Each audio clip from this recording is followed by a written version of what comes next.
I'm going to turn it over real briefly to Ms. Vanderhyde, who is going to give you some early, really loose estimates on where we ended the year and let you know just some final budget adjustments that we're making to true it up for the auditors. Good afternoon. Hey. We have lots and lots of numbers to go over, so I'm not going to bore you with a lot of detail right now. We just finished June just a few weeks ago. Our revenues are in good shape. Our expenditures, of course, a lot of our expenditures are down because of COVID. Just as I've told you previously, we're still working through a lot of that. Maybe easier if I take this off. It's hard. I feel like I'm sucking it back in. So as far as finishing the year, I don't have an exact figure to say, hey, we're going to end up with $1 million or what have you, but we will finish in the black and we will be in good shape, I feel. But at this time, I don't feel like I have enough information to give you all a final figure right now. There's a lot that goes into knowing where we will be at that point. With that being said, we spent a lot of our time determining what we needed to do to finish out the year as far as budget is concerned. So the part I started with was how much money did we end up with. Budgetarily, our auditors require that every department be in the black when they come for audit. So they should not have overspent their budgets. So what I do at year end or just after year end is to go through everybody's budget and to determine what do we need to do to make sure that everybody had sufficient funds to cover those expenditures for the year. There's very few, because COVID did hit. Usually you have many more than was included in your packet, but on page 4 it starts a big long spreadsheet. So you have a section called transfers and a section called appropriations. Your transfers is basically you're going from one department to another department, another line item to another line item. So you only see just a very few there. We move money from county administration over for a vehicle. You'll see other items there for the library. They're taking Memorial Gifts Fund. They actually did a very big project this year that will be covered with money from their E-rate program. And that money did not come in before June 30, so therefore they were short of funds. So they're going to take monies that they have been receiving in donations from their Memorial Gifts Fund, and they're going to move that over to cover that shortage in their general fund. So that's part of that. So that money will be coming back in. Also, we had some non-departmental, very small amounts that are just listed there to just cover those shortages. The one for CSU for the detention, that is basically, and a lot of this you'll hear over and over again, is due to timing of payments. So if in July and August of last year we were paying May and June bills, that is why there was a shortage, because you got more months that you paid for than you anticipated. Solid waste, I am trying to let you all know if we have a project that ended with funds and we need to move them to another project to cover a shortage, to let you know we took, for instance, engineering money to cover capital outlay equipment. So that's just so you're aware. It's in the same department. But from one capital project to another, you all need to be aware of those things and make sure that you're okay with those. The next section is appropriations, and a lot of these are monies that come in through donations, sale of surplus properties, things that we didn't anticipate during the year that we're using. Like, for instance, the sale of surplus property, we sold our fleet. Now individuals that are going out of town for travel and that kind of thing need to use their personal vehicles, and we'll reimburse them mileage. We sold those cars and we are using that money to offset the cost of a vehicle. You'll see others down there. I will not bore you with all the details. Most of them are minor, but you have to appropriate every dollar that comes in if it needs to be spent. So moving right along, one of the major ones in this list that I think that you would be interested in is CSA. It's very similar to the court services unit in the fact that timing of payments is key. So it says that we're taking $700,000. They had about $1.2 million left in the CSA budget last year. But when we got to July, August, and September, they're still paying June invoices, and that's coming out of their 20 budget. So in order to make that right, we needed to use some of this money that was left in a prior year. We only need about $200,000 of that money, but the same thing's going to happen in the next year. So hopefully, I don't want to go back 2 years and say, hey, we need this money from back here. But basically, it's because of delay in payments. We are now paying some bills that are from October and November, and it's because limited staff, people that are working from home, we're not getting those invoices to process. So I feel like there's going to be a great deal of that in the next 3 months. According to the state, we have to the end of September to still file for the previous year. So we still have 3 months worth of prior year expenses that could occur. So I just wanted you to be aware of that. It's not a big deal. I don't think we've overspent anything as far as CSA. I contacted Cheryl to make sure we were still on key with the state and that we have plenty of money there. And she said that we did, that we're falling in line with our budget. So it's nothing for you all, I think, to be concerned about. But because it is an appropriation, those amounts will actually lay over to your August meeting because they exceed $50,000. And that is a requirement of you all so that you have time to look at them. And if you have questions, you can certainly ask them before you vote on them. So tonight, you'll only be voting on the transfer, which is basically a net neutral effect. The transfer, you'll also see there's a big one there for the schools. They do that every year. They're categorical changes. So if they spent more in instruction and less in transportation, they're just flip-flopping those numbers to make everything come out in the wash. So that's a net zero effect. It's no additional income that needs to be appropriated or anything like that. Do you have any questions about these adjustments that have been made? Questions from committee members or board members?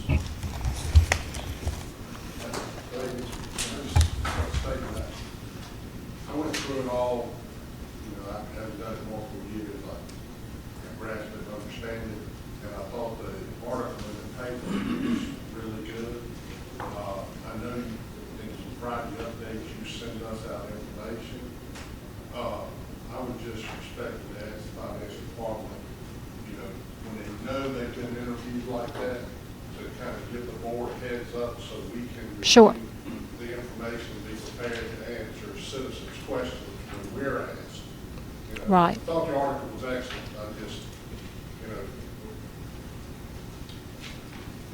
I would like to brief myself a little bit before I went to the golf course following that. What's this? What's this? I completely understand. Well, let's see, I was going to say, would now be an opportune time to expand on that? I should have talked about it. For the record. it's a pleasure of the board. Okay, recommendation. All right, anyone a second? Recommendation, are we ready to vote? I want to do this code of software, so only the committee members have to take this code.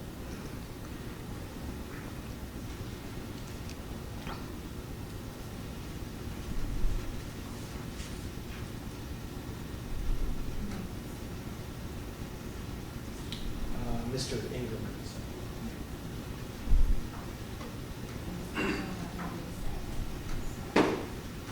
Let's do a verbal vote. Dr. Miller? Yes.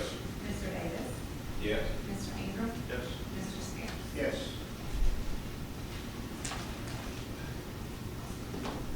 Let's move on to fiscal year 21 budget adjustments and carryover request. We're going to let Kim tackle the first half, which is very brief, and then we have members of the school division staff that can speak to the school's requests. So tonight, you all will have a public hearing on the budget for FY21, and that just started a mere few days ago, July the 1st. This is very typical of what we see each year. Usually, we do have to make changes to our budget because we do approve it so early, and we had lots going on. So, of course, what was approved April the 2nd, there have been many changes since then, and all of which I think you all are aware of. Every year we have unassigned fund balance that we have to appropriate to the following year. These are what we consider our carryovers. They total $355,287.94.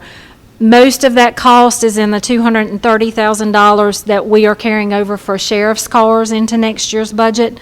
The remaining amounts are just small, tiny amounts. I can answer questions on those if you have questions.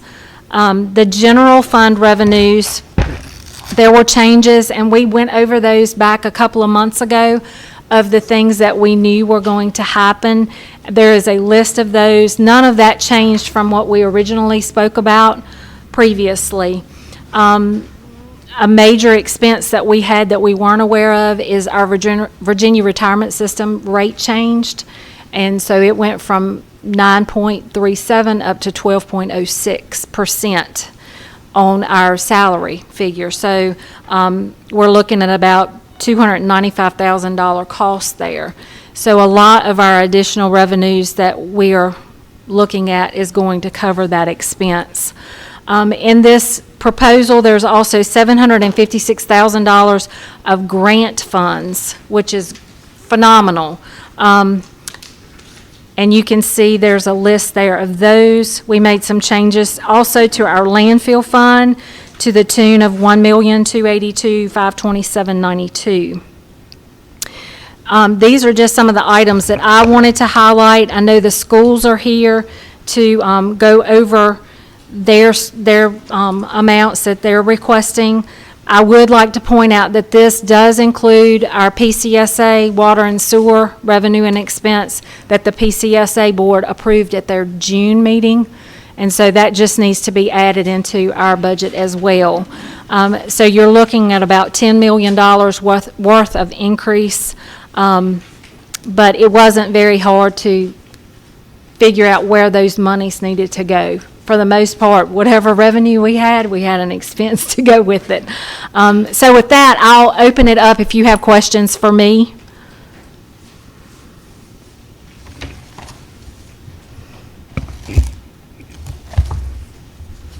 Questions from the board, please?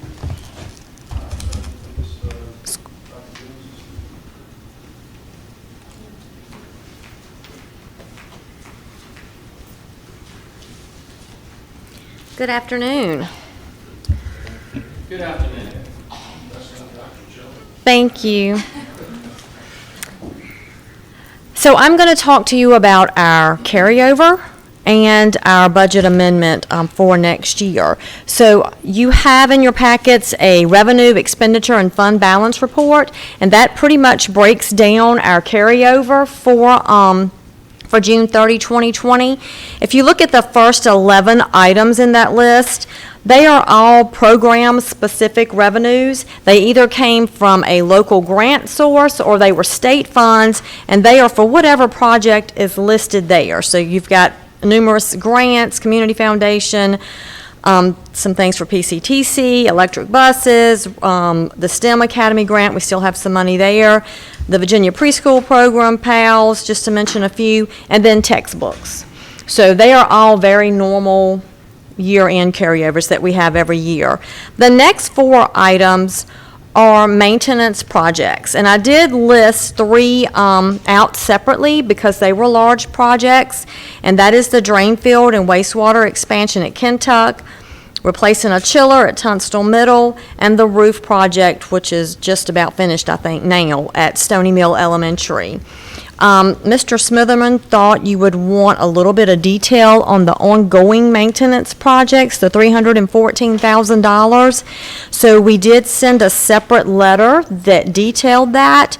I won't go through all of it, but some of that is for some security enhancements at at our central office, ECC, and maintenance buildings down the street here. All of our schools have card swipes and cameras and intercoms and all the good stuff, and we do not have that. We had to do a few temporary things when COVID-19 hit, but we need to bring that facility up to par with the security. There's some sidewalk repairs, alarm systems, paving, replacing some broken windows, sealing some gyms, that type of thing.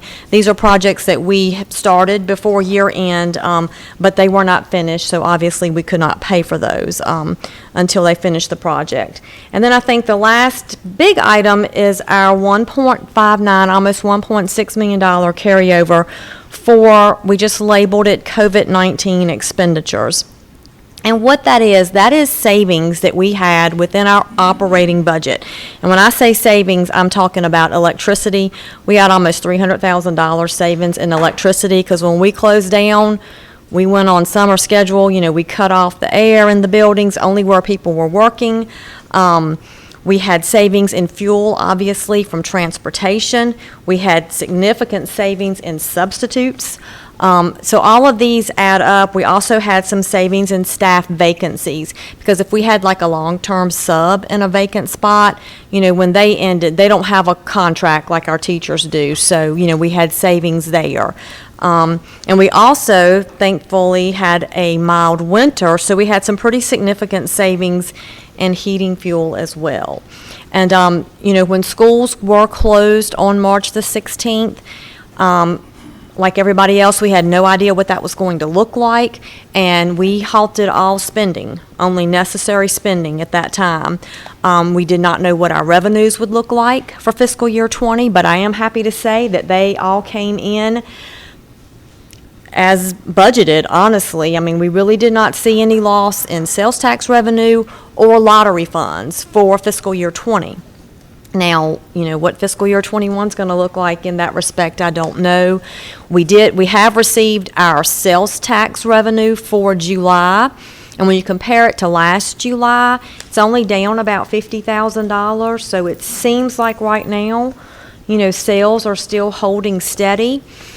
Have not heard anything about our lottery funds at this time, but our main concern is ADM, because we feel pretty positive that not everybody's coming back to school next year.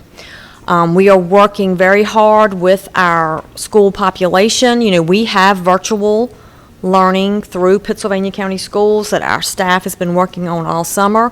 We are trying to, we're sharing that and, want a lot of individuals to come on to that, because then we'll still get to count them as our student. But really, until school starts, and we're starting with staggered schedules, so we've got to get everybody in the building before they can actually be counted to begin with. And then we have those students that'll be doing remote learning. It's going to be several weeks before we have any idea what our ADM looks like. And I don't know if you remember, but about 2 years ago, just general population, we lost 169 kids in the fall of that year, and we had to go in and cut our budget $1.2 million. So it doesn't take a lot of kids for us to lose several $1 million. And I guess we'll talk about CARES Act money later, right? Or do you want to talk, and I mean, not your CARES Act money, but my CARES Act money on the school side. Do you want to talk about that now or later? Is that the 1.8 for technology? That's the 1.89 that's not for technology right now. Okay, that's CARES money? That's the CARES money. Yeah, that's the application that we're working on. Whoops. Hard to be sanitary when you drop that in the floor. Whatever Mr. Squires would like to do. Well, and the only reason I bring that up is when you're looking at our amended budget for 2021, I know our carryover, you're going to have to appropriate that to the budget, but the changes that we made in it, we went back into our budget that was passed on April 2nd. I removed all of the unallotted state revenues, which was money for salary increases, some additional at-risk money, some additional preschool money. All that was removed. And then I did add the CARES Act funding, the $1.89 million, and that's how you come to our new budget number. And I think we also sent a letter about that about that funding to you. And I have a copy somewhere, I think it's in CARES Act information. We are working on the application now. Almost $63,000 will go to private schools. We do have to, anytime we have federal money, we have to reach out to our private schools, and we have 4, Hargrave, Chatham Hall, Heritage, and Faith Christian, to see if they want to participate. And we had 3 schools that do want to participate, and so they're going to be receiving about $63,000. Right now, our application is stating a large portion of this money is for salaries and benefits for staff in lieu of lost ADM money, because we don't know what that's going to look like yet. And then we're putting several $100,000 of this money in for PPE. We're having to buy storage units for our elementary schools because they're having to clear out classrooms. You know, we have little tables where 4 to 6 kids sit at. At 6 feet apart, you can only sit 1, so we're having to move a lot of furniture, a lot of supplies out. We've got to store that, mask, you know the drill. You're ordering all that for your staff as well. We just have to have quite a bit more. So that is what we're planning for, to use that money for at this time. You know, if our numbers look good and our revenue looks good, then it is our intention to amend that. If we don't need that money for staff and for operations, then we do want to use that money towards our one-to-one technology initiative for students. So that is our fallback, you know, if things look good for us for next year. So any questions on any of that? And we're ordering, and I know you are too, but every time I turn around, we're ordering more PPE. You know, we've got to have, we got to have masks for all those kids. I mean, we're asking them to bring their own, but if they don't, and of course on the buses, I think we do have approval for 1 student per seat with a mask. So they got to have a mask when they get on the bus, and if they don't have one, we're asking bus drivers to take temperatures. They've all got to have a thermometer on that bus to take temperatures. So it's a lot of things going to be different this year, for sure. Any questions from committee members so far? Other board members? I have a question. I noticed you said that, I think, the electricity bill, of course, y'all save money there because, you know, he was out of school. You know, they Right. closed it. While you're in school, do y'all have anything like programmable thermostats that'll cut it back in the evening when the kids are not there? Yes, Okay. that happens Okay. every day. Okay, Yes. very good. I just wondered because I knew that would be a savings. So, Yes, yeah. yes. Okay. And on weekends, yeah. Yes, very good, very good. Okay. Well,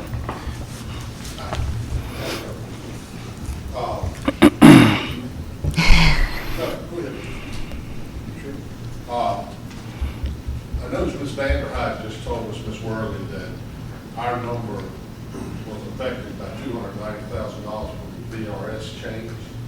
Did that impact you to what extent?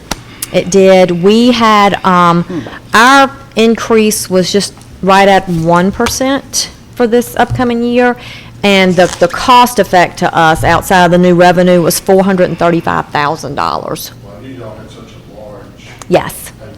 yes. But we did have that, and that's accounted for in the budget that we actually presented on April 2nd. And I think I heard you alluded to this, but if you want to refer to Dr. Jones, it's fine too.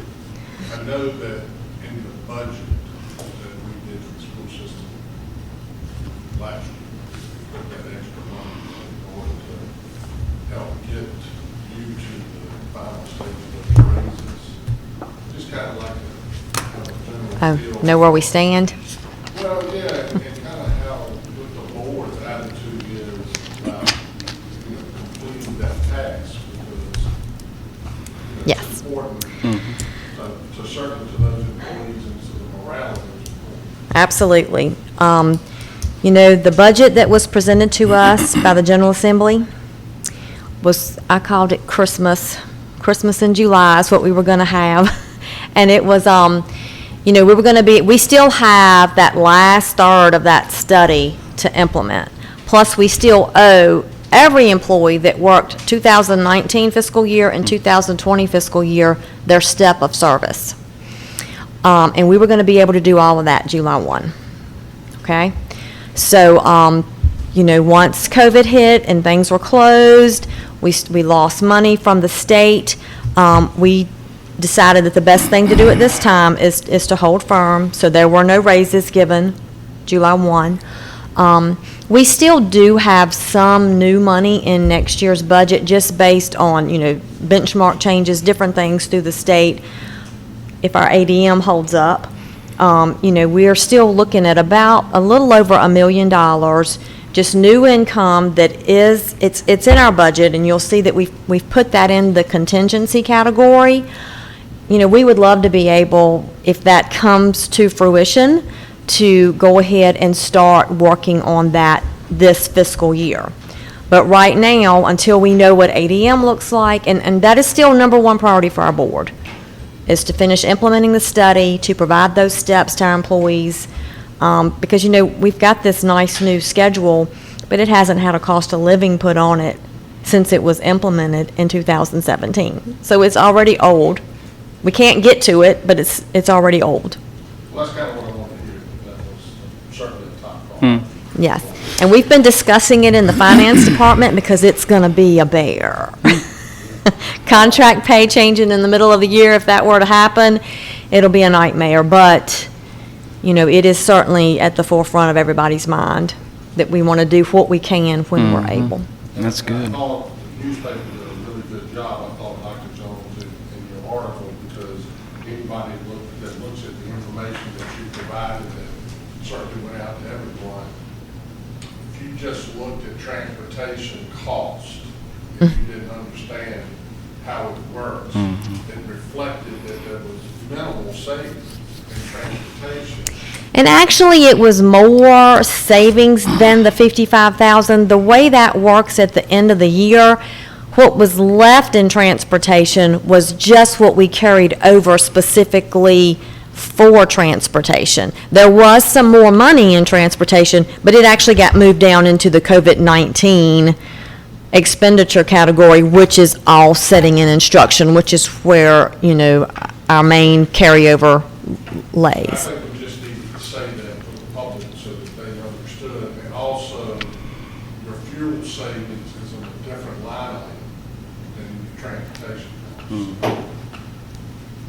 It's in transportation. It actually is in that category, but it was moved because we didn't single out those savings just for transportation. We've put it all in this one pot, and it'll be spent wherever we need it. Does that make any sense? Sort of, kind of? It makes as much sense as anything else does right now on COVID. Exactly, so, okay. Mr. Warren spoke on number one, which I was going to ask for the teacher salary update. Thank you for that. The second, I recall during the budget this spring, when our two boards sat at the table together, several of the school board members mentioned out of date of the lighting. I'm hoping maybe this 1.5 savings, maybe not all four high schools, they can find the worst ones and use some of those funding to help with that project. And I knew that they. Right, and that is, so this 1.59 million, yes, if we do not need all of that money to get us through due to lost revenues or who knows what else we may have to buy for COVID-19, that definitely will go to maintenance projects. Now, I think the lighting on those ball fields is about $1.5 million, so that won't all happen because, I'm already spending some of this money, I can tell you right now.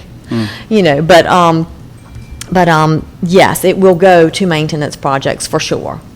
And we have a long list. True, so I was going to say, the wind blew down one of the light poles in Tunstall, so put that at the top of your list. And We have some bad poles. One of the folks there said that the transition with the old lighting versus the LED is not as costly as what was Initially said, okay. And yeah, and I'm sure that's an old estimate, Oh, it's so, terrible. Yeah, it was a yeah. substantial difference, yeah. yeah, so that'll be good, yes. So I read up that there was another $38 million potentially come down from the state. Okay, so. You don't get any of that? I know Well. you tried, so. Let me just say, I've been crying to Dr. Jones, so I'm going to cry to you for just a few minutes if you'll let me. So, you are just blessed that your CARES Act money just showed up in your bank account one day, your $5 million that you got. Every dime that we, even this $1.89 million that has already been allotted to us, we are having to fill out a detailed application of how we want to spend that money and write narratives, and that's what I'm working on now. That's due August the 1st. And that has to be approved before we can move forward with that plan. I mean, we do anticipate for that pot of money that will happen. Last week, we received the application for that pot of money. It's some set aside from VDOE's portion, and then it's some set aside from the governor as well. So we received last week a 75-page application that we're going to start reviewing tomorrow afternoon with staff. And that money, it's different pots. I don't have that in front of me, but there's some money set aside like for special education, for mental health, for school nutrition, for cleaning and sanitizing is on there too. But it's 6 or 8 different items that you can apply for. And you have to meet certain criteria in order to apply, because they are looking to award this money to poorer school divisions. You know, so we feel like we should qualify, but I mean, you know, I don't know if we will. So we're going to go through all of that. But yes, we are planning to apply for, you know, what we can of that money as well. Okay? I just have a couple of questions. As far as the surveys that you guys sent out to the parents, what was the breakdown? How did they handle the school as far as the days you guys were going? Did they want it open up fully, or were they really concerned about the COVID-19? We've got a good portion of parents who want to bring their children back right away, but we have a good portion of parents who want their children to work virtually. And that's where our request is for a one-to-one, or at least some assistance with the one-to-one. We don't have that capacity with students out in the county right now. And one point, what we're asking for, we'll get about 300 Chromebooks for us. I'm sorry, that'll get us 3,000 Chromebooks for us. So that will help us to put Chromebooks in students' hands to meet the needs. Our staff working tremendously hard right now to reschedule what was scheduled in springtime, to have an AB schedule and then have students in grades preschool through 3 coming 4 days a week. So a lot of work is going on. So whatever you all can do to help us is appreciated.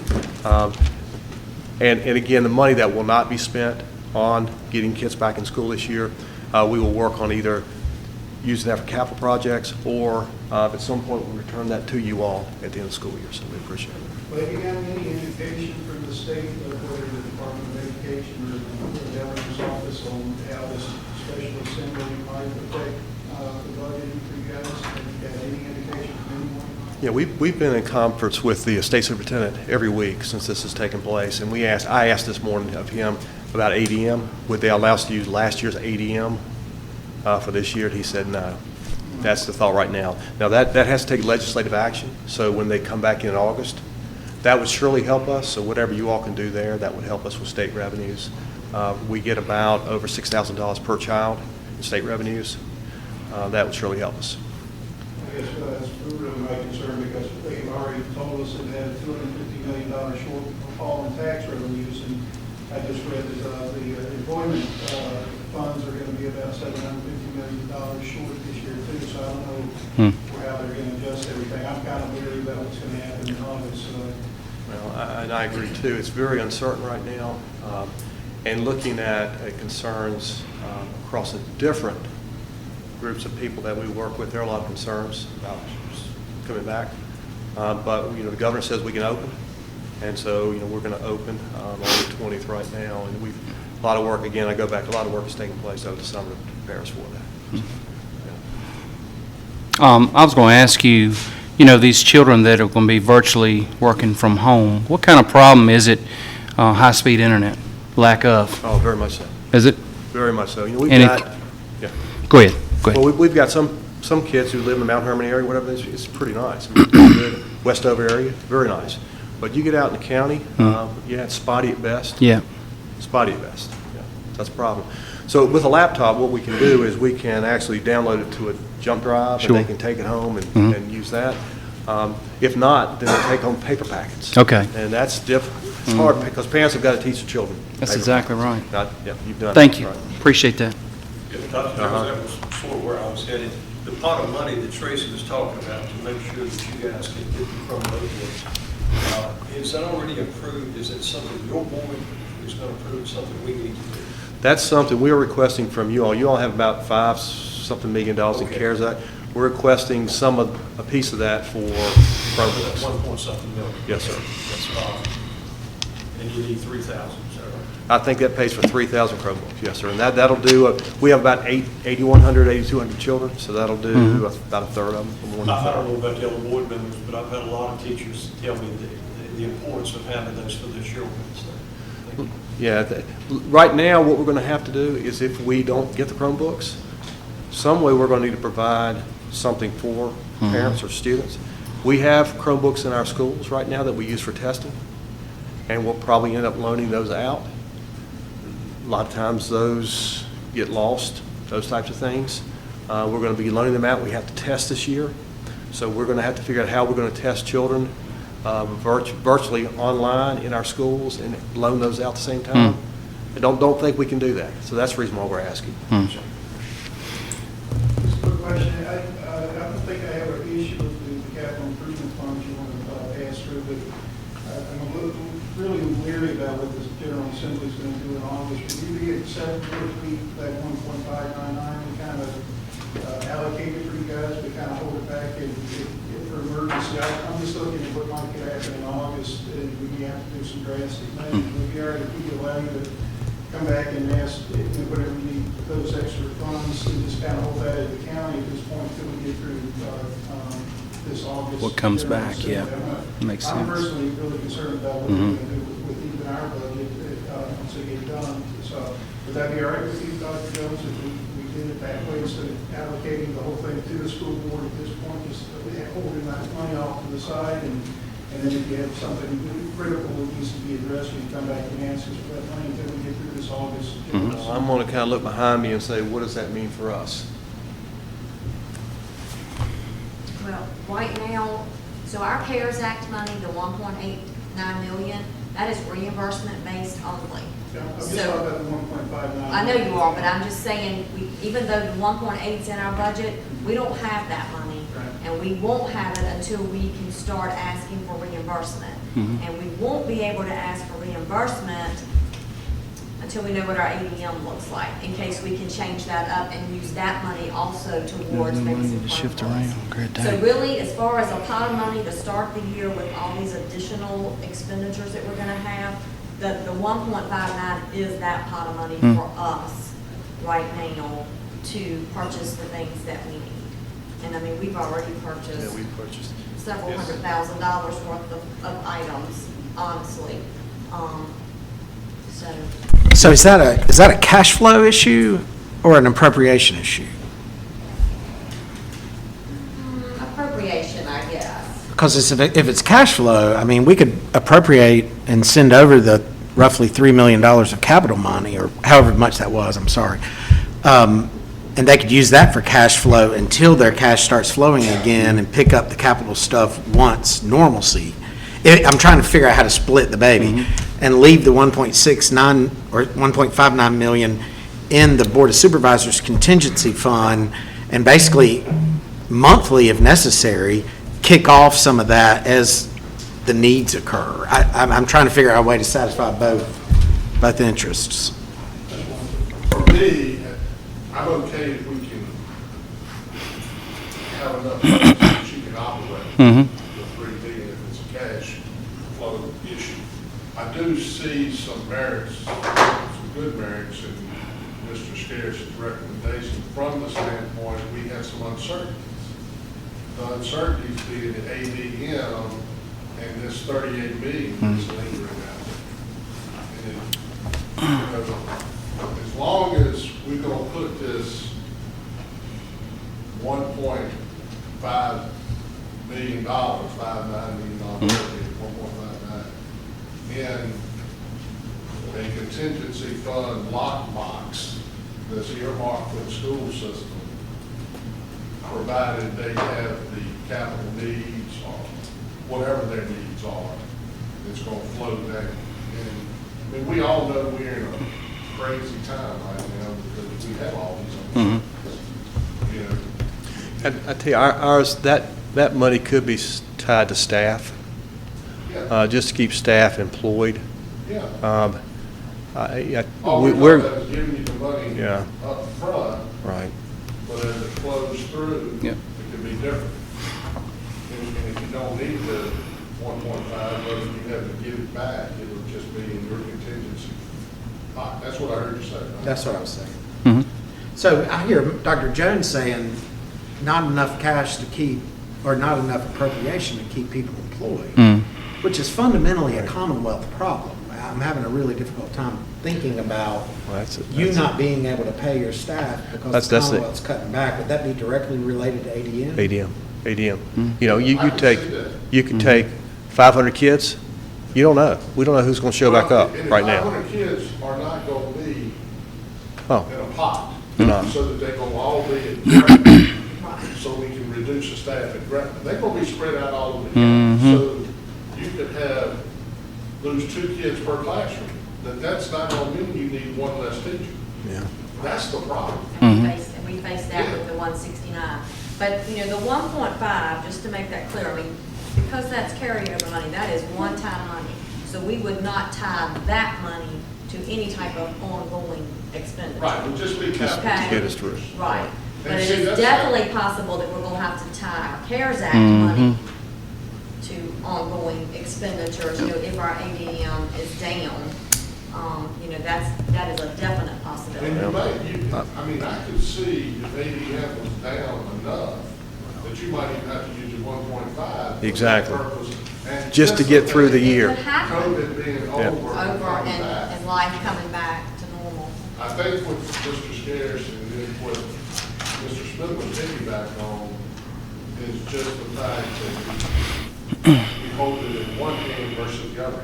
I don't think it's about not giving, because what I heard him say was, you know, they're deep concerned about, we both could be back in here talking about what we got to do to survive from September and October.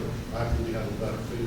And we're talking about a fundamental shift of responsibility that this board needs to really consider. If the state of Virginia is not going to keep us whole, are we going to backfill that? Because then we're talking about serious taxpayer money that otherwise is not available.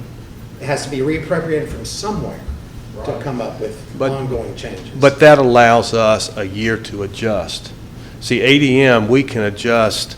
We've already issued contracts and that type of thing. We can adjust and prepare for next year based on this new ADM. Right now, we don't know. Right now, we're expecting 8,300 kids to show up based upon what we built our budget on.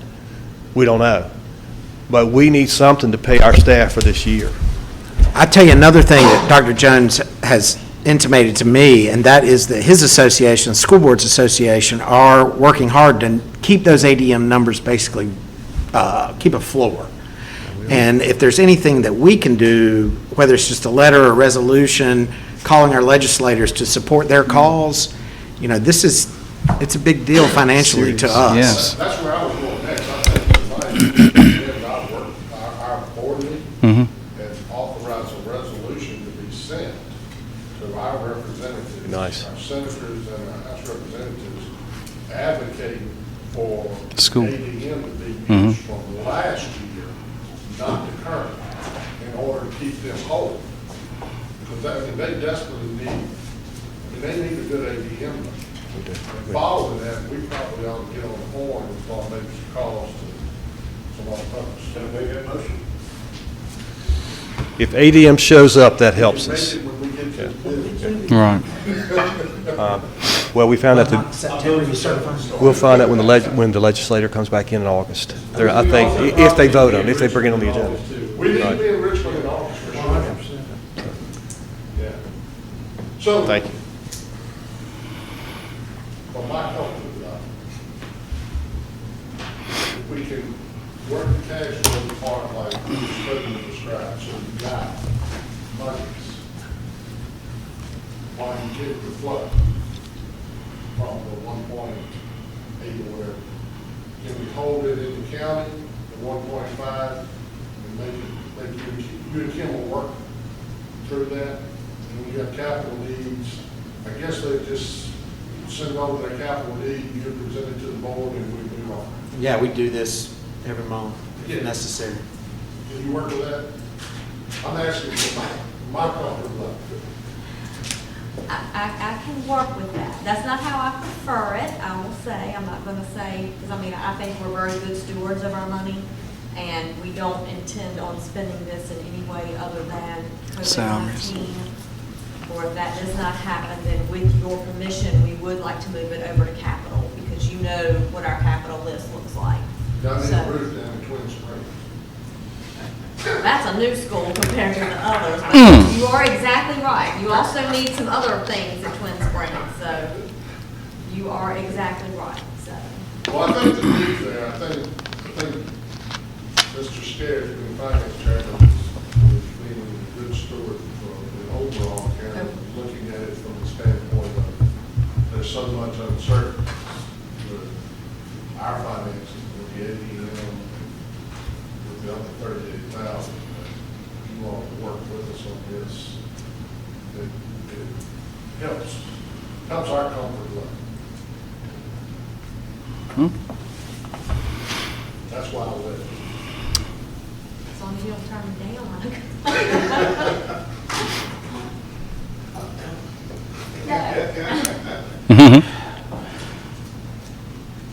Well, I will say this, before I leave, I am so proud of the members that I serve with now, because I feel really, really good about this board and their commitment to education. They've all displayed that many, many times, and I know that's at the core of their heart. They want to see and understand that education is the foundation for everything else we're going to do for our future. So it's a good board for that. So I wouldn't have as many reservations as that you might have had in years past as you would with this. May I speak again? Sure. Yes. I know what all we're working through right now. And I usually don't ask a second time, but I would really like you all to consider this. I just think that we need to have some comfort. You know, we've got 8,200 kids, we've got 1,500 employees, we have 200 buses, we have 20 schools. We've got a big operation, and we had to shift on a dime to redo everything that we normally do in teaching kids. We just need to have some comfort that we've got it there. And then if we get through October, we are fine. But you look at that size, you look at what the shoulders that it's falling on, and what we're having to do. It's just one less thing that we have to think about as we do this. You know, every day I'm getting a request for PPE or something that we have to purchase. You know, if we don't have the money, then I'm going to have to say no, because we don't know what we have. And then that's going to put us in a kind of unusual position when we're bringing staff back in to actually teach children.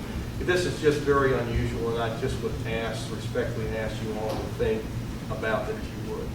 Thank you. And another attempt to split the baby. Try to make everybody happy. I mean, why not hold off on the capital? Give them the 1.6. Say, use it to keep this thing running. And let's hold the capital, because capital can wait. And we're doing that at Pittsylvania County government. We're putting everything on hold on capital. I'm not saying put all their capital on hold, because I know there are serious issues with sewer, with roofs. You know, if we said, all right, take the 1.6, we're going to hold all but 750, take 750, go meet your immediate needs in capital, and you're still satisfying our need of contingency for the unknown. So you kind of reverse the issue. So he's got money to spend, and you guys still have the ability to say, let's be prepared for what we don't know. Ms. Worthing. So out of our capital, the Stony Mill Elementary roof, the $343,998, they're finishing that now. I've already made one large payment to them since July, and I've got to pay the rest of that contract out. And the 343, that was 343, I'm sorry, the 314,000, they are all things that have already started. A couple have not, and I have to go back and look, but some have. I know we just did a contract last week on the alarm system that we need to put in. So you spent the seven. The drain field wastewater, it's underway too, the 225, because that's, we thought, we started on that, we did some of that project, and then they found an issue that they thought was gonna solve the problem, had some pipes that were crushed, so we had those fixed. It was lovely until all the rain came, and then we had the same problem again. So the chiller, the 190 on the chiller, that project has not been started. I do know that because that is just we had to replace one last year. So we're trying to get in a cycle to work through that. But, So of the 2.2, you just spent about $1 million. You already got. It's about $1 million. Yeah. Yeah, I mean, you already got a chunk of it. so the maintenance, I think, it added up to $750 or $1 million and some, whatever that was. It was almost $900,000. From the maintenance, right.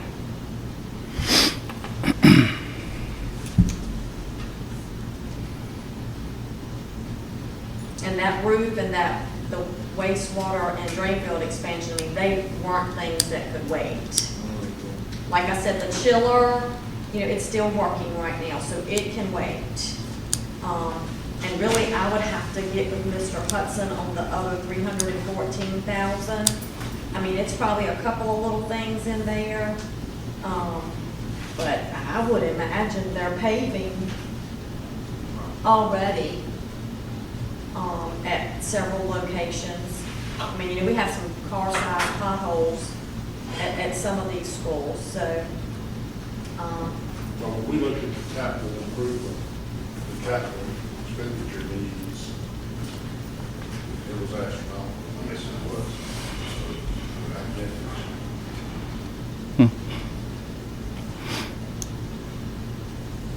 Well, it's the board's pleasure. I guess we've got to make a decision, so any discussion on this, Ms. Sanders? Just for clarity, there are two items, two suggested motions. One is the FY21 budget adjustments and carryover request as presented by Ms. Vanderhyde, and then the second would be the specific amounts in each category for the school board.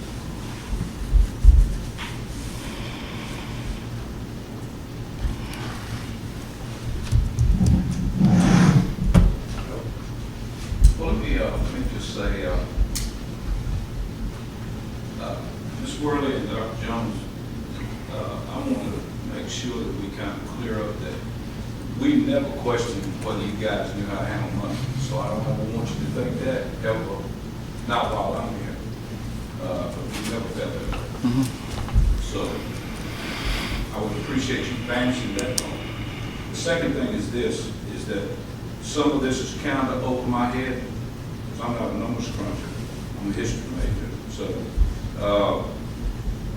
the thing is what I see, if I can place it metaphorically, is that we got a seesaw, we don't see it very often. We got a pot of money sitting down there from the end of the rainbow, and we're trying to all survive on both ends of that seesaw, okay?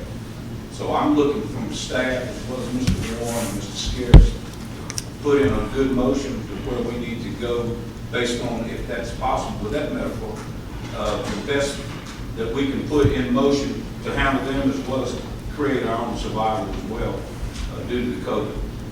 I get tired of mentioning that term. So we have the possibility of taking on water. So I'm just saying, I'm looking for clarity. Well, I have a We're going to put into this. I have a suggestion. It's splitting the baby in 4 quarters now. What if we took 1.184727, which is the amount requested for capital? It leaves $1 million, gives them 1.1.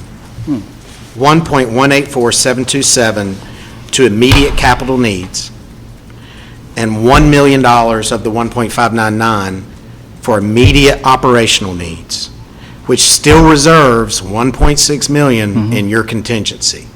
$1 million for their capital, 600 grand for their operations. So they're getting chunks of both pots, and you're maintaining your goal of holding back for the unknown. Mr. Farmers. Give me those numbers again. Go ahead. Well, you just, if you look at the two amounts, look at the two amounts. You can't do that. Huh? You can't do that. Why? Some of it is state mandated. It's state mandated. All those programs. Then I suggest passing a motion as presented. No good deed goes unpunished.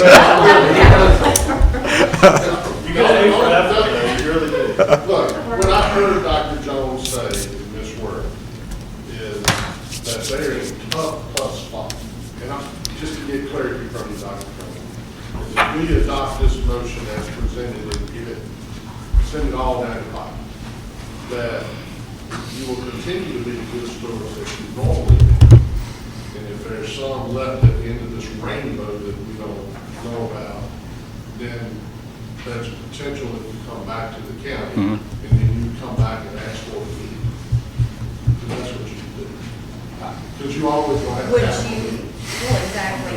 And if you're amenable to this, I mean, I don't have a problem providing a monthly report to Ms. Vanderhyde that would say, well, how we're using this 1.59. You know, what we're doing with that at this time, if you want that. I don't think I have a problem. This thing is going, Reggie's here, I'd like to cut to the chase and give them what they need. I expand on what Mr. Davis said. We trust you with your judgment, and our children, our future is too important, so I'd make a motion to give them what they need. And have faith it'll all work out. Okay, could we, What's recommended? What's recommended? Okay. okay, there's a blank, though, in one of those motions. If you could just specify, and I'll just say it, and you say you confirm, is that the full, dang it, I hate this document.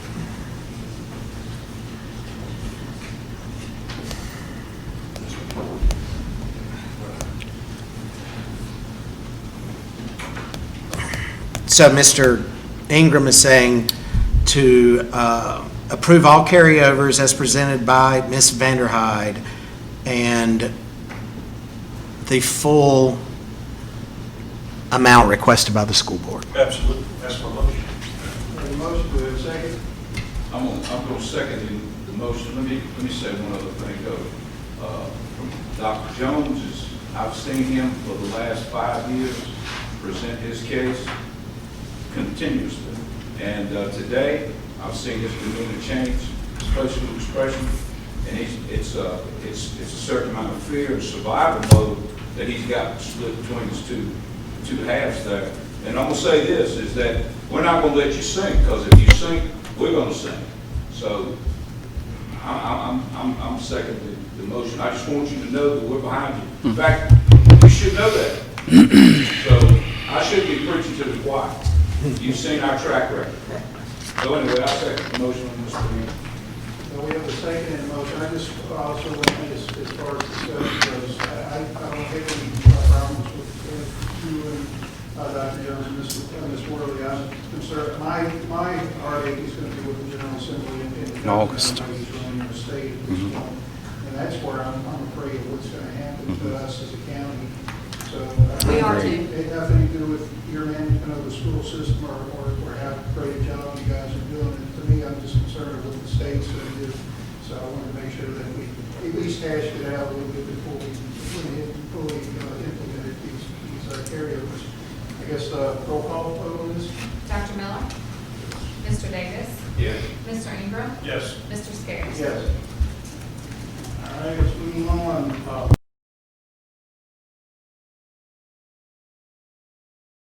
Okay, I'm reconvening the Finance Committee meeting, and we're moving on to, think here at capital appropriations. Mm-hmm. 5C. Yes, sir. Mhm. Item 5C. Is that on me? Mr. Chairman, we've received a request several times by Gretna Rescue Squad to release the $90,000 appropriation that we made in the FY21 budget for the purchase of an ambulance that has been on order. Is the ambulance they also received grant funds for. I don't have the total price right. $268,827 is the total price of the ambulance, and the grant award. Chris, do you remember what that was? Pardon?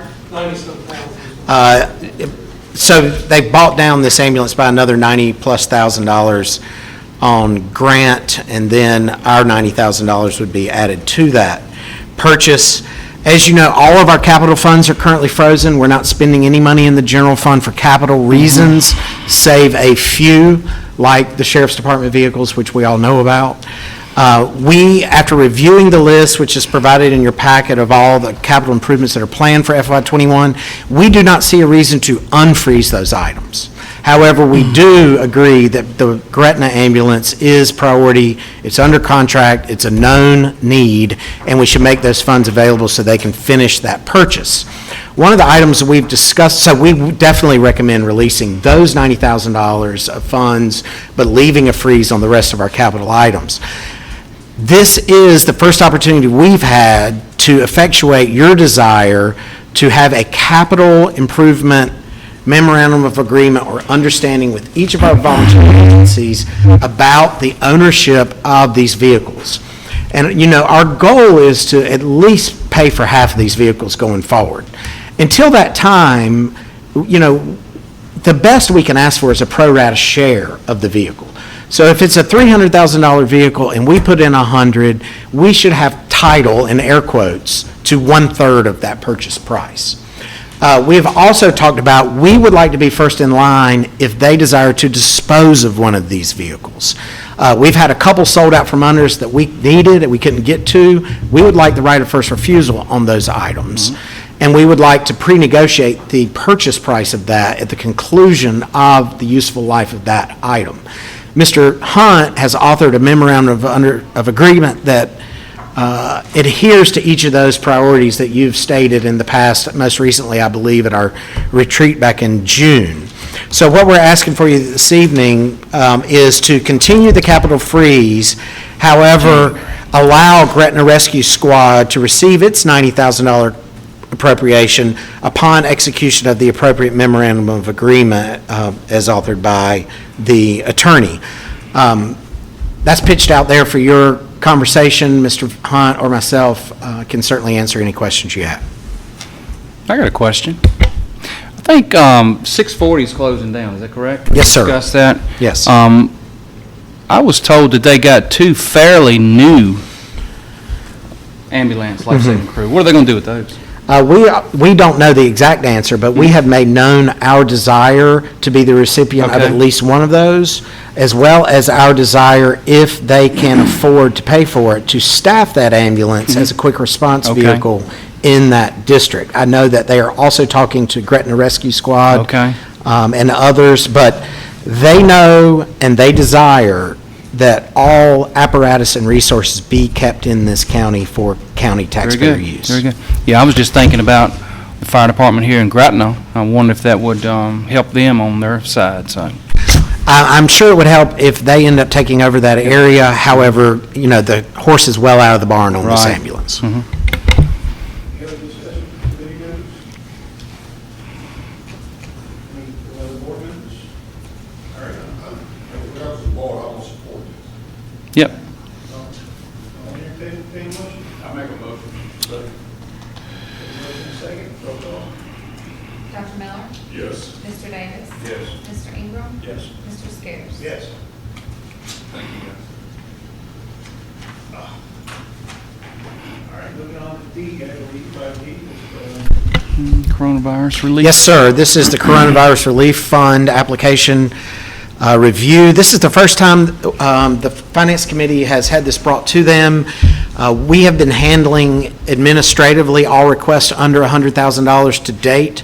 We have 3 requests over $100,000 that we're bringing to you today. There will be more. I promise you that. We have several things cooking, which we'll be briefing you on as they become more clear. But we have 3 under consideration today. One is a request by the Department of Social Services to basically replenish their emergency utility fund to help those that are in need with the payment of critical utility bill payments. This would be a maximum of 50% payment of those outstanding bills to places like the power company, the water bill, things like that already fit inside the DSS program. We're not creating a new program. We're further funding that program during these difficult times.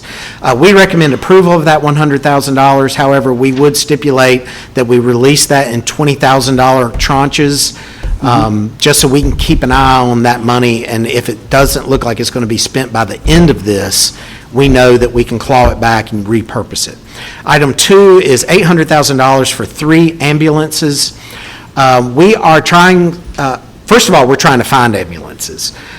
2, we're doing our best to find economical purchases of ambulance, i.e. a new chassis with a repurposed box on the back. But at the end of the day, we have a need for 3 ambulances in the county, and we've requested that purchase not to exceed $800,000. And the schools have, as has already been intimated, the 3,000 Chromebooks for a purchase of about $956,000. All of these are recommended for approval. Any discussion, committee members? Board members? Entertain motion? Mr. motion. Do we have a second? Second. Thank you, Dr. Miller. Roll call, please. Dr. Miller? Yes. Mr. Davis? Yes. Mr. Ingram? Yes. Mr. Scares? All right, but now let's go on to 5DA. fire and rescue. Yes, sir. 2 recommendations forwarded by the Fire and Rescue Commission utilizing the, if you remember last August, we established an emergency fund with leftover money or unclaimed money from fire and rescue service agreements. It was funded at about $17,000 in year 1. We've just added or anticipating the addition of another $29,000 to that fund in FY21. There are 2 requests. One is from Brosville, roughly $17,000 for a blown engine in their primary response vehicle, their primary ambulance. And the second is roughly $4,500 to replace an end-of-life 12 to 15-year-old air-conditioned unit at the Cool Branch Volunteer Fire Department, not the rescue squad, but the fire department. So those 2 recommendations from the Fire and Rescue Commission are presented this evening. Any discussion, committee members? I would like to say that I'm looking, I probably should have mentioned this earlier, but I'm looking for the Fire and Rescue Commission. I'm throwing this out for discussion to create a capital inventory, replacement schedule for all volunteer agencies. That's what I'm looking for in this discussion. And another thing, when it comes down to Cool Branch, I'm thankful that they have, and they've gotten their generator. We're appreciative of that, because I know they needed that. However, I want to mention that I think the intention of the board was to aid and provide emergency assistance to help fire and EMS agencies maintain their response level. And we are quite content with Cool Branch entertaining, as I said, the new generator. However, I would add that the money used was already allocated to the agency to maintain their facility. So I say that with respect. I don't think that we as the county should be hooked into, say, replacing the air conditioning units and all when that money's already been allocated into their budgets. So I want to put that out there for discussion, because maybe there's a possibility that we may look at a different motion. Any other discussion? Mr. Skaggs, I'm gonna have to agree with Mr. Davis. When we had this discussion about this fund, it was about making sure that response was available. It wasn't about general maintenance items. And when I saw this, I inquired about it, and this air conditioner is 12 to 15 months old, 15 years old. So that's a general maintenance item. And I think if we approve this tonight to pay for an air conditioner for one agency, It's going to open up Pandora's box. Exactly right. Maintenance issue. A general maintenance issue. But when we had this discussion, we talked about, we had a hurricane, we had lightning, we had something like that, if you keep an air conditioner 15 years and you're a homeowner, you better be making some plans because it's going to break. And, we give them money every year for the general fund, and I too am tickled that they're getting a generator because I hope that this task, I think, it completes all of our agencies now will have generators, so we'll be able to function. They will be at all times. But to approve $4,500 for a 12 to 15-year-old air conditioner is not the intent. And I would challenge the commission to word this a little better in the future so we know. One item of clarification, and then I need to repeat what I've heard Mr. Warren and Mr. Davis say.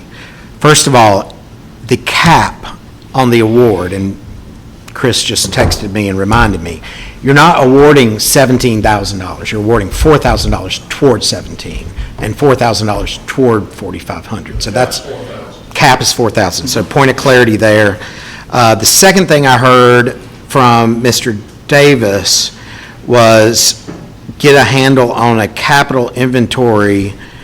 I'm assuming this is, I guess, capital for all the fire and rescue service and an understanding of end of life or replacement schedule in the future. So we have some eyesight on those things, okay? And then the third thing I heard at the very end from Mr. Warren was I assume you're saying let's change the policy so it clearly says this money is to help with emergency response needs. It's not for general maintenance. Not general maintenance. That should be covered in the money we're allocating to them every year.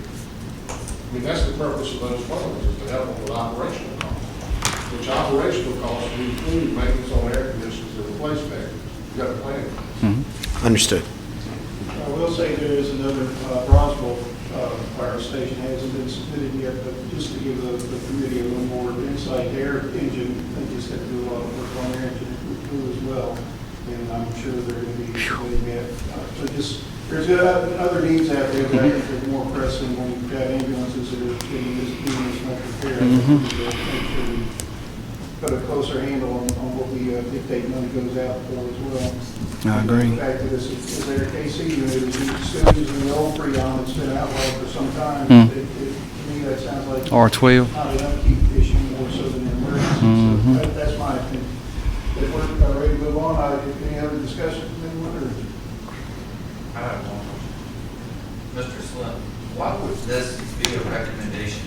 Is this a new, in terms of people asking for this, you typically turn it down? I mean, I'm on year 3 of the board. Why is it now, first I've heard someone with a capital improvement request for the board of supervisors?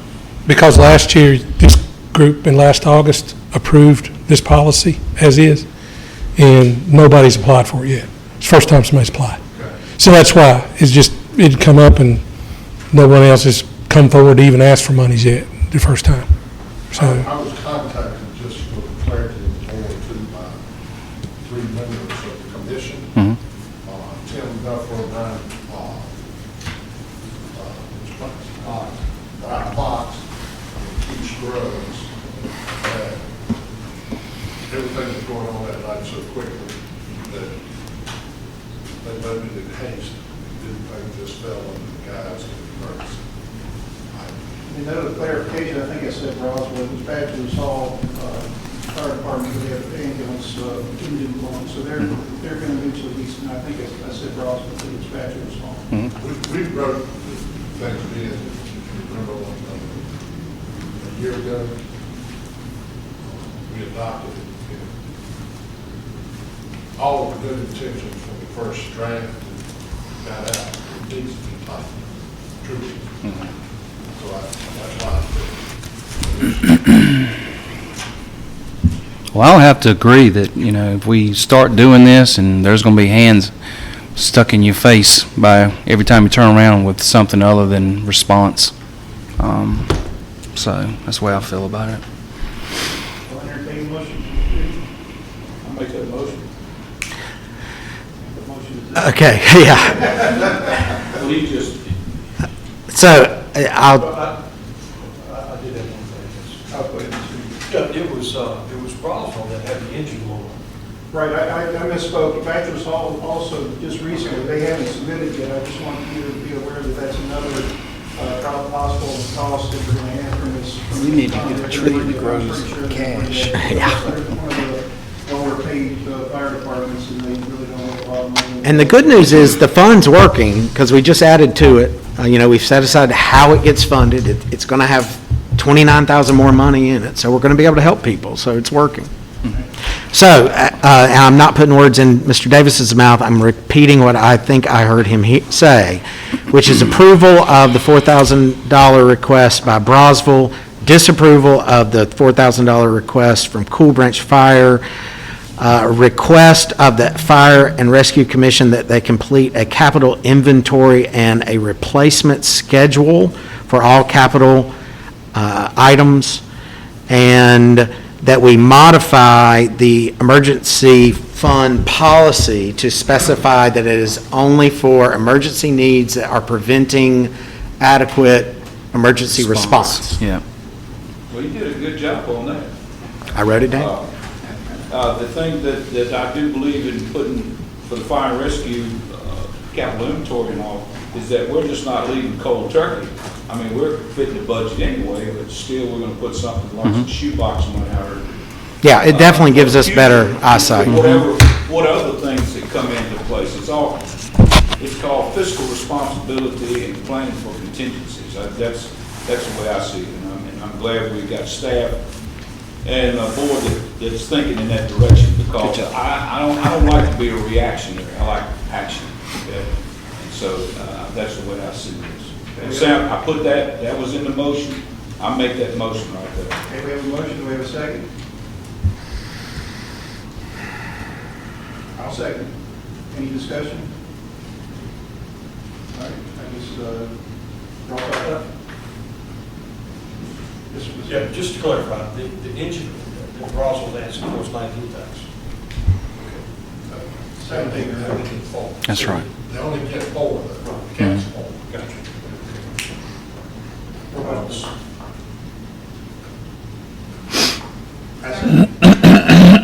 call. Dr. Miller? Yes. Mr. Davis? Yes. Mr. Ingram? Yes. Mr. Spears? Yes. All right, let's move on quickly to item F, Fire and Rescue Commission recommendations, annual service agreements. So we have been presented a recommendation that a new service agreement be implemented. This is recommended by the Fire and Rescue Commission, and this will be effective immediately for FY21 appropriations.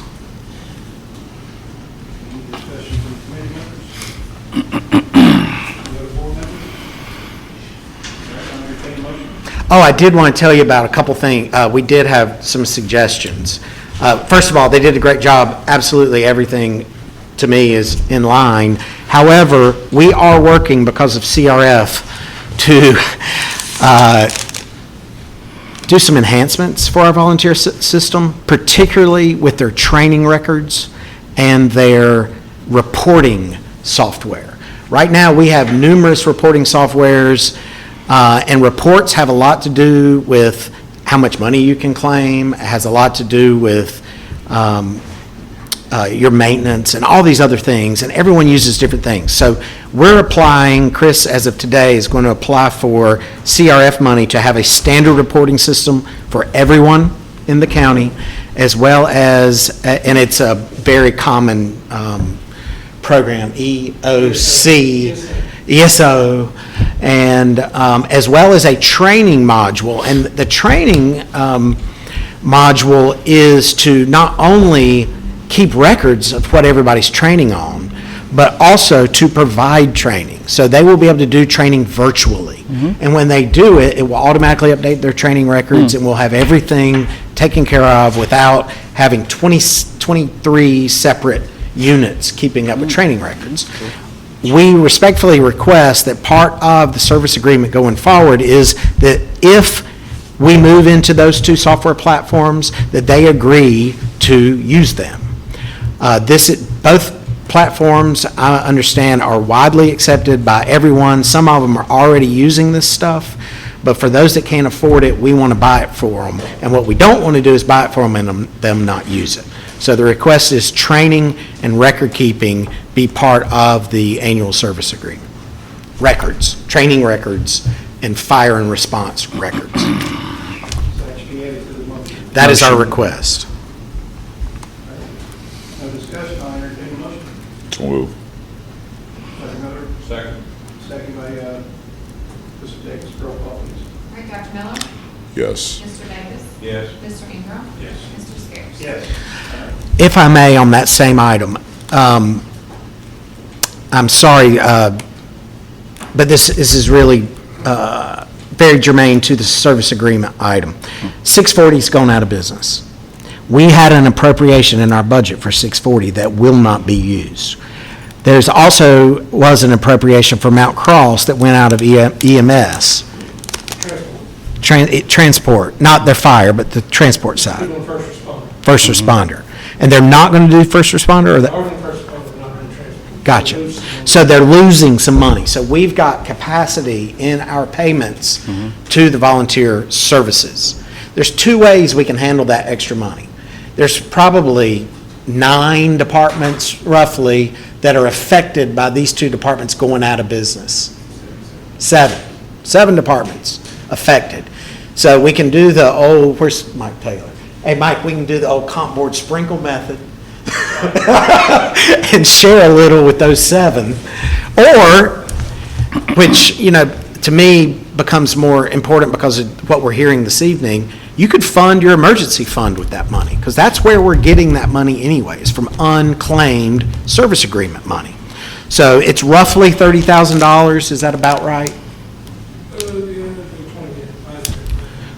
It's government math. It's roughly $30,000. You could put that $30,000 in the emergency fund. You could sprinkle it among 7. You could split the baby and put 15 in emergency and sprinkle 15 among 7.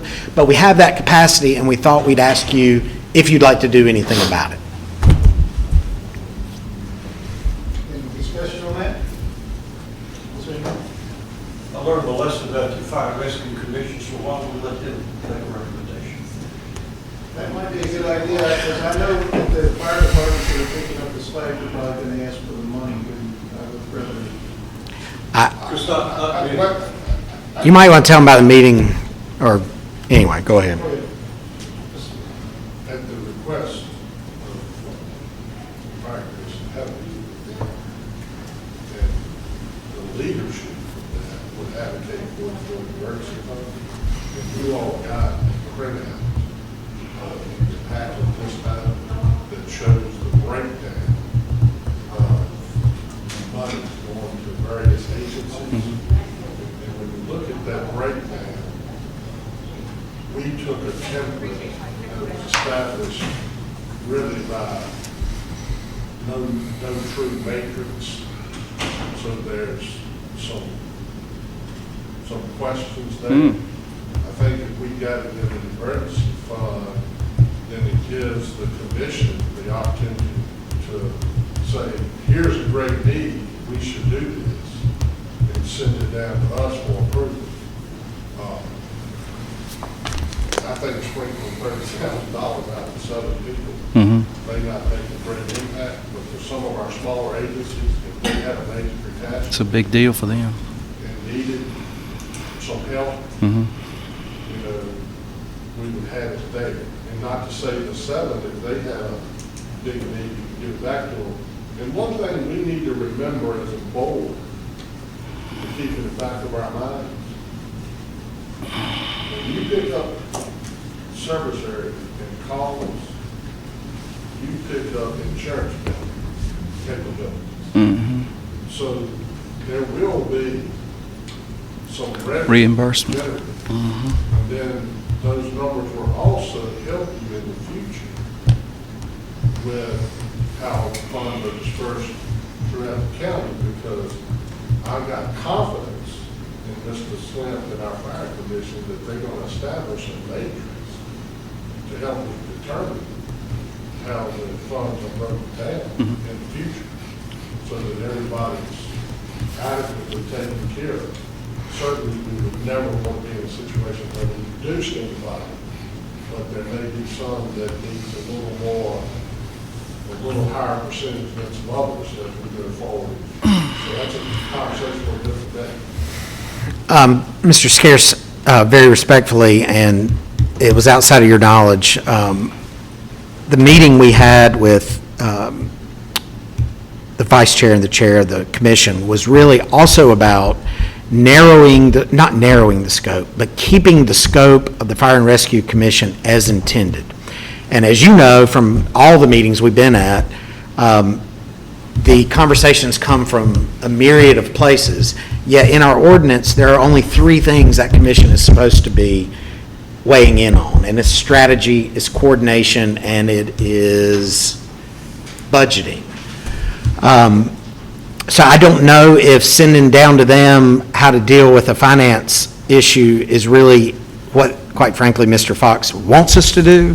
I think he is trying to get them back in the box of these are the 3 things we need to do going forward. So I don't even know if technically to the letter of the ordinance, that's something they want to consider, or should consider. I shouldn't say want to. But I have no opinion on how you move the money. That's up to you guys. Mr. Mayor, or do you want to do just your motion? I think you kind of put that in the motion, correct? Still thinking about it. All right, do we have any other motions out there?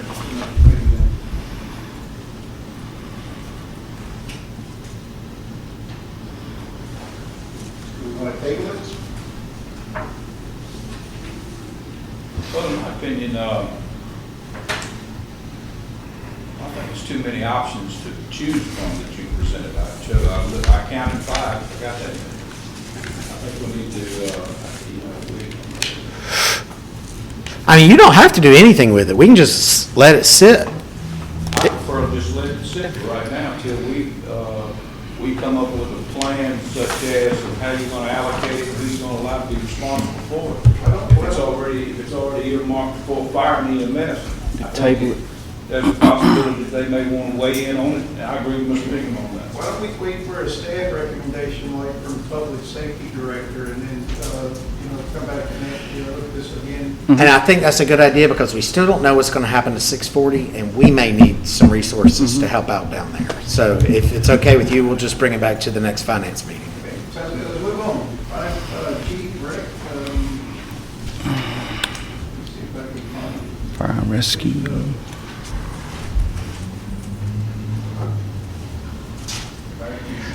Fire Rescue Commission meeting, 6.23.20, breakdown stations not receiving final payout. And that would be, Yeah, this actually is about your financial reporting requirements. There's a recommendation in here for the Fire and Rescue Commission to proceed with the IRS 990s. They basically concurred.